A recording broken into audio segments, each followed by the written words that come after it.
Welcome to my mini vlog. As you can see, ayan, nag-travel kami. Pero hindi talaga namin alam kung saan kami papunta niyan. Kasi nga, pero sa Tanay na po yan. Sa Tanay Rizal na po yan. Sana yung papunta naming lugar is available pa na pwedeng maligo. Kasi nga, alam ko pa ganitong Sabado, lahat ng mga tao siguro dahil sa sobrang init nasa beach, tawag nito, paliguan, I mean, ganun. Basta whatever, ganun na lang yun. Kaya nga, ayan, nakikita nyo. So, mag-iilongga na naman ako. Dara, nakita nyo ang daan, nakita nyo ang mga alagyan. Sobrang walang ka-traffic-traffic. Ang ganda ng place. Nakikita nyo ba yung mga puno na yan? Green na green, pero dun sa pinakadulo niyan, ano bang tawag nito? Yung daan na yan, mga halaman na yan, mga patay na yung mga puno.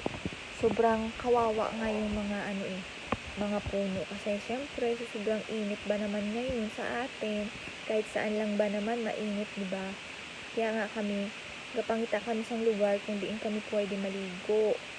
Pero tani, ni ara pasang place na hindi crowded. Kaya good luck na lang talaga sa amin.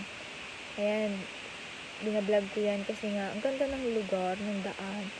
Kasi, isipin mo ba naman, kung ito yung dadaanan mo araw-araw, hindi traffic sa Manila, o diba, sana all, napapasana all ka na talaga.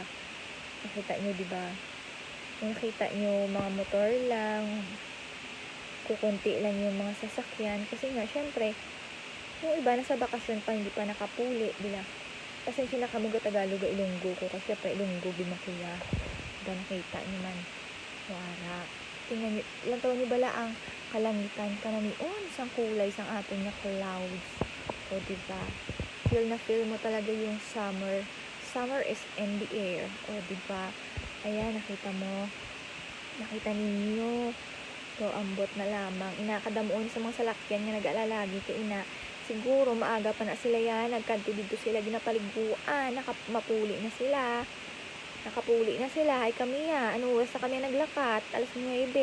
Kaya, abot kami sa among padulungan. Ano oras na ina nga lugar ho kanamiun sinaabala nga lugar.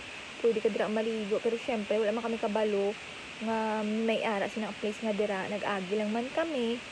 Nakita nyo kanamiun kahabaon, kadamuon sa ilang mga pagkaon nila. Kaya kung gusto nyo maligo, pwede ka mo na magkadto, search nyo lang lugar. Pero basta sa Tanay lang na siya Nanamig na din ang lugar, promise. Nag-enjoy gid ka mo. Bye-bye!